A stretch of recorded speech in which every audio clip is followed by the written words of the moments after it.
Hello again, welcome to our weekly look at the weather for the weekend next week, courtesy of Netweather.tv. Well, I don't know about you, but I've certainly noticed how autumnal it's getting in the last few days. Tempted to put the heating on even, and we've had some very cold mornings, ground frost around as well. And we're certainly going to have some very autumnal weather coming along in the week ahead. Not necessarily from frost and that sort of thing, but from strong winds and heavy rain and some rather lowish temperatures. Let's have a look at the reason behind all this. We'll look at the surface level pressure pattern. We start off with high pressure across us at the moment, ridging in from the west. But there's a low on the near continent, and that low is going to continue to intensify. And between the two of them, it does mean to say we're going to see an increasing northeasterly wind, and that's going to be beginning to feel a bit on the chilly side. Eventually the high declines completely, and a new area of low pressure moves up from the south or the southwest, again deepening in the process, and this is going to produce some heavy rain and gales across most parts of the country. In fact, that deep area of low pressure hangs around across the whole country for several days. In fact, it's probably not going to finally fill and lose its influence and move out of the way until later next weekend. So if we have a zoom in now and have a look at the European pressure and precipitation field, the precipitation is the greeny yellow colours, and the pressure, of course, the lines, the isobars. Two things to watch, of course: the precipitation first of all, when we start with a band across the middle of the country that moves away southwards, and then you can see the way all that rain begins to move up from the south and eventually covers just about the whole country. And then the isobars, they tighten up. That's the black lines. They get more and more of them.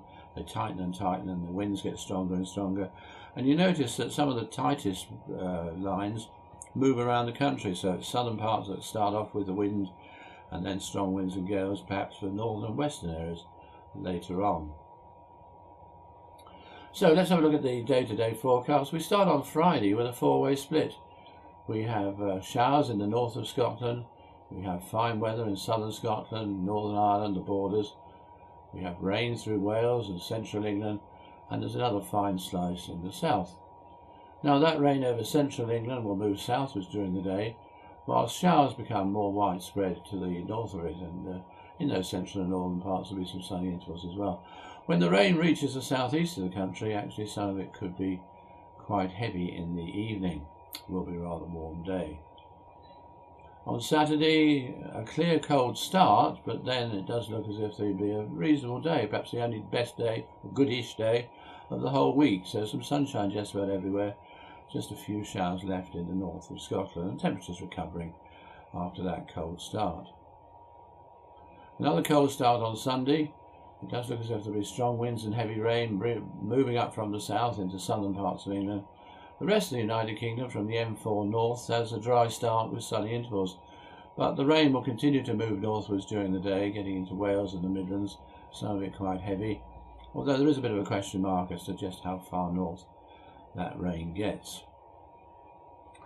On Monday, well, a very wet and windy day, nasty day just about everywhere, the whole of England and Wales.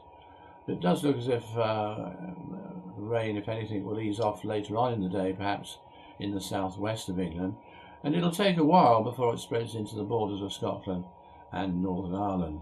And of course, with all that rain around and the strong winds, it'll feel rather cold. On Tuesday, very similar, still cool and windy with showers or longer outbreaks of rain just about everywhere. Gale force winds in the north and the west. If anything, the showers are probably heaviest in the north of England and lightest and more scattered in the southeast of England, where temperatures will be close to normal, whereas it will be rather cold where the heaviest rain and the strongest winds are. Wednesday, similar, showers and longer outbreaks of rain, windy in places, cool in places, and that sort of story really persists right the way through until the end of the week and probably into the weekend as well. So not very good news, I'm afraid, if you're going out and about at all this week. It does certainly mean so you're going to have that umbrella on back with you wherever you go, with the exception, I think, probably of Saturday, which shouldn't be too bad a day. The best day of the week, dry with some sunshine. Whatever the weather, enjoy yourselves, and I'll see you next week.